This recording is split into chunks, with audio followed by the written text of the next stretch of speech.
हमारे चौथे कर्मयोगी हैं श्री राजू कुमार, जो कि लोहना गांव बिहार के निवासी हैं। इनकी नियुक्ति जूनियर इंजीनियर के पद पर ईस्टर्न रेलवे में हुई है।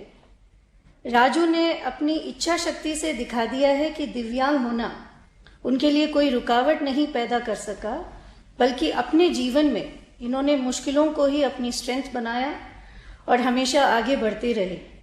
राजू अपने बारे में आपको कुछ और भी बताना चाहते हैं। राजू नमस्ते।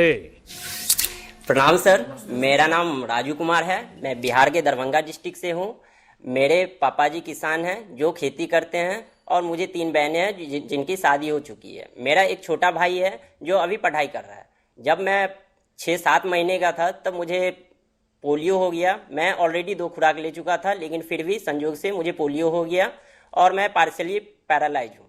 तो मैंने कभी भी अपने लाइफ में ये नहीं आने दिया कि मैं अगर विकलांग हूँ तो आगे नहीं बढ़ सकता हूँ। मैंने उसको एक स्ट्रेंथ की तरह यूज किया और मैंने हमेशा पॉजिटिव में लिया और मैं कोशिश किया कि मैं अच्छी जगह अच्छे पोस्ट पे जाऊँ। और इसके लिए मैंने 10 से 12 घंटे मेहनत किए और मैं अभी जूनियर इंजीनियर पे हूँ और मैं अभी रुकना नहीं चाहता हूँ। मैं आगे और बढ़ना चाहता हूँ। इसके लिए मैं ऑलरेडी यूपीएससी की तैयारी करूँगा और मैं नेशन को कुछ दे सकूँ ताकि। और जब मैं ईस्टर्न रेलवे ज्वाइन किए तो यहाँ के स्टाफ, यहाँ के मेरे रिस्पेक्टेड सीनियर और मेरे बैचलर काफ़ी मुझे सहयोग किए और मुझे कभी भी ये एहसास नहीं होने दिया कि मैं अपने फैमिली से बाहर हूँ, जस्ट लाइक ए फैमिली। तो थैंक्स टू ईस्टर्न रेलवे।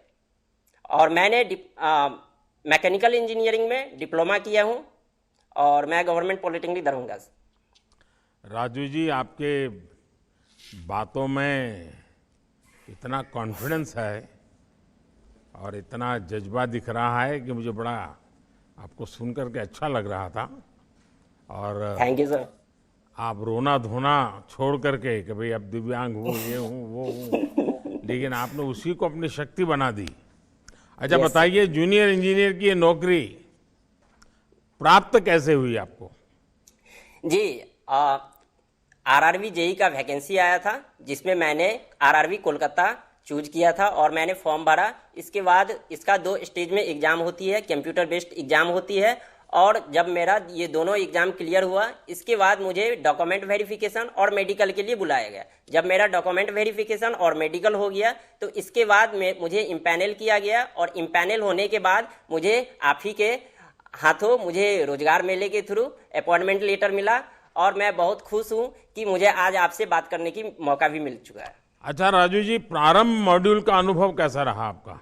जी, इस पे मैंने 8 कोर्सेज किए हैं, जिसमें से मुझे सबसे बढ़िया code of conduct for government employ and stress management अच्छा लगा, क्योंकि कोड ऑफ कंडक्ट के थ्रू मैं आराम से ऑफिस में एडजस्ट हो पाया हूं।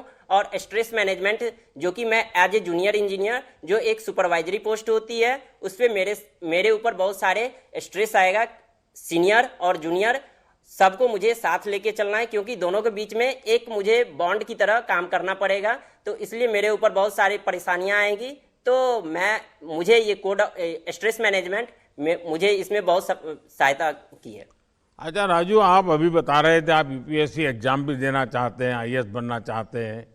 आप ये नौकरी भी करेंगे और एग्जाम की तैयारी भी करेंगे? सब मैं कोशिश करूंगा जो मुझे, यस सर, जो मुझे जॉब ड्यूटी करने के बाद जो मेरे पास टाइम बचेगा तो मैं उससे 6-7 घंटे निकालूंगा और मैं सेल्फ स्टडी करूंगा और चाहूंगा कि मैं आगे बढ़ूं, क्योंकि मेरा ऑलरेडी 3-4 एग्जाम मैंने क्लियर कर चुका हूं। तो मुझे मेरा बेसिक क्लियर है, तो मुझे कोई दिक्कत नहीं होने वाली है। मुझे तो बताया गया अब तो आपको शादी में बिजी होने वाले हो। यस सर, मेरा फरवरी में शादी है और फरवरी में शादी है। मुझे कोई दिक्कत नहीं होगी, क्योंकि एक पत्नी आ जाएगी तो मुझे अच्छा होगा कि मेरा जो कुछ स्ट्रेस होगा वो कम होगा। और जहाँ तक बात है तो शादी के बाद कोई परेशानियां नहीं आती है, वो एक तरह से फीलिंग्स कुछ अलग ही होती है। नहीं, परेशानियां नहीं आती है, जिम्मेवारियां आती है। राजू जी, आप की बातें सुन करके मुझे बहुत अच्छा लगा और आपका जो उमंग है, नया नया करने का जो इरादा है, और यस सर, व्यक्तिगत शरीर की कुछ तकलीफ है उसको आप बिल्कुल ही परवाह न करते उस पर विजय हासिल करते हुए आगे बढ़ रहे हैं। मेरी आपको बहुत बहुत शुभकामनाएं हैं। धन्यवाद। Thank you sir.